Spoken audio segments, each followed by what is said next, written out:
मैं अब क्या करने वाला हूँ, एक छोटा सा ऑडियो प्ले करूंगा यहाँ पे डॉक्टर एपीजे अब्दुल कलाम का।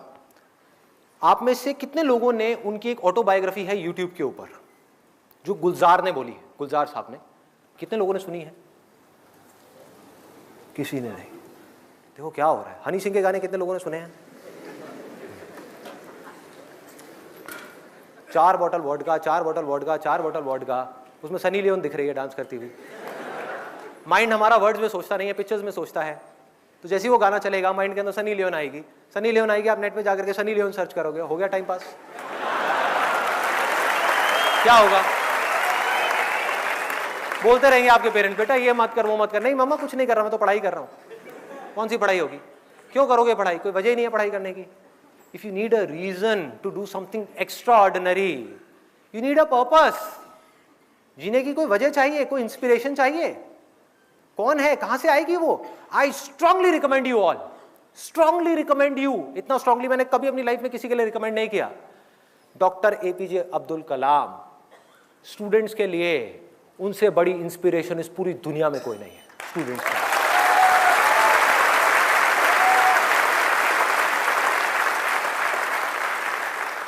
प्ले कर दो एक बार, वो ऑडियो प्ले कर दो।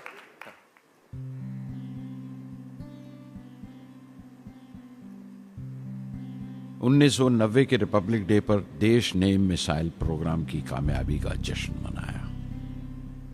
मुझे पद्म विभूषण से नवाजा गया और डॉक्टर अरुणाचलम को भी। 10 साल पहले पद्म भूषण की यादें एक बार फिर हरी हो गईं।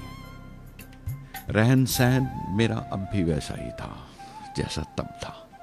10 बाय 12 का एक कमरा किताबों से भरा हुआ और कुछ जरूरत का फर्नीचर जो किराए पर लिया था।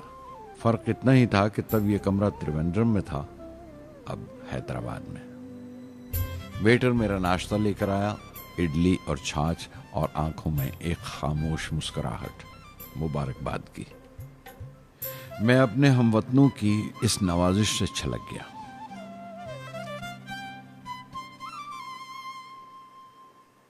मैं जानता हूं कि बहुत से साइंसदान और इंजीनियर मौका मिलते ही वतन छोड़ जाते हैं, दूसरे मुल्कों में चले जाते हैं ज्यादा रुपया कमाने के लिए, ज्यादा आमदनी के लिए। लेकिन ये आदर, मोहब्बत और इज्जत क्या कमा सकते हैं जो उन्हें अपने वतन से मिलती है। 15 अक्टूबर 1991 में 60 साल का हो गया। मुझे अपने रिटायरमेंट का इंतजार था। चाहता था कि गरीब बच्चों के लिए एक स्कूल खोलूं। ये वो दिन थे जब मैंने सोचा कि अपनी ज़िंदगी के तजुर्बे, मुशाहिदे और वो तमाम बातें कलमबंद करूं जो दूसरों के काम आ सकें। एक तरह से अपनी स्वाने उम्री लिखूं, अपनी जीवनी। मेरे ख्याल में मेरे वतन के नौजवानों को एक साफ नजरिए और दिशा की ज़रूरत है। तभी ये इरादा किया कि मैं उन तमाम लोगों का जिक्र करूं जिनकी बदौलत मैं ये बन सका जो मैं हूं। मकसद ये नहीं था कि मैं कुछ बड़े बड़े लोगों के नाम लूं, बल्कि ये कि कोई शख्स कितना भी छोटा क्यों ना हो, उसे हौसला नहीं छोड़ना चाहिए। मसले, मुश्किलें जिंदगी का हिस्सा हैं और तकलीफें कामयाबी की सच्चाइयां हैं। जैसा कहा है किसी ने, खुदा ने यह वादा नहीं किया कि आसमान हमेशा नीला ही रहेगा, जिंदगी भर फूलों से भरी राहें मिलेंगी। खुदा ने यह वादा नहीं किया कि सूरज है तो बादल नहीं होंगे, खुशी है तो गम नहीं, सुकून है तो दर्द नहीं होगा। मुझे ऐसा कोई गुरूर नहीं कि मेरी जिंदगी सबके लिए एक मिसाल बनेगी, मगर यह हो सकता है कि कोई मायूस बच्चा किसी गुमनाम सी जगह पर जो समाज के किसी माजूर हिस्से से ताल्लुक रखता हो, ये पढ़े और उसे चैन मिले, ये पढ़े और उसकी उम्मीद रोशन हो जाए।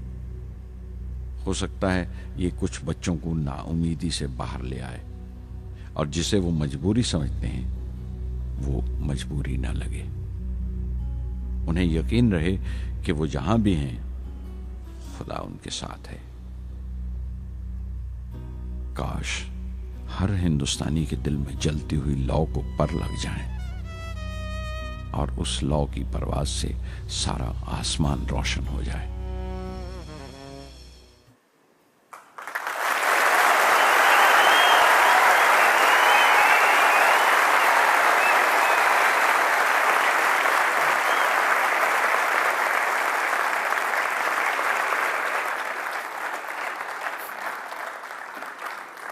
इसका क्या है? हाँ,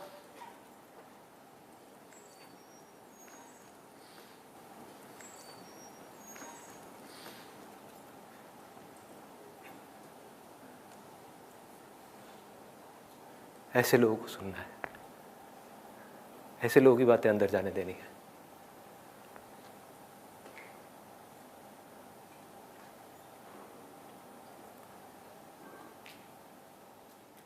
सोचो अगर आपकी भी सोच ऐसी हो जाए तो क्या होगा? सोचो।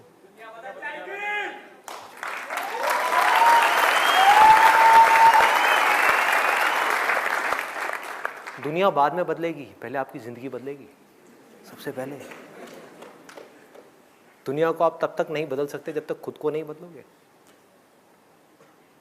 एक बार अंदर ये पनप गया ना, मुझे भी कुछ ऐसा करना है यार, कुछ तो करना है, हौसला बनना है दुनिया के लिए। चाहे कुछ लोग ही मेरे को देख करके इंस्पायर हों, कुछ करना है।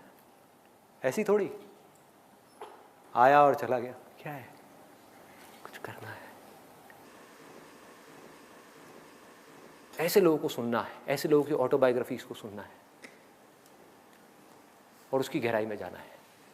The more you do it, the more you will get energy to make the impossible possible. Word है ना ये डिक्शनरी में, आप सबके है ना? ये नहीं हो सकता, इम्पॉसिबल है। अरे मैं ये नहीं कर सकता, मैं वो नहीं कर सकती। मैं क्या नहीं कर सकते आप?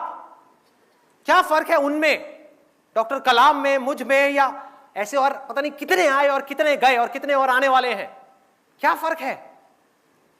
एक झूठ है जो जा करके आपके दिमाग में किसी ने घुसा दिया है कि फर्क है, फर्क है, फर्क है, उनके अंदर कुछ स्पेशल है, उनके अंदर कुछ स्पेशल है। अरे किसी के अंदर कोई स्पेशल नहीं है, कुछ नहीं है। जिसका डिजायर जितना बड़ा है उसकी सक्सेस उतनी ही बड़ी है।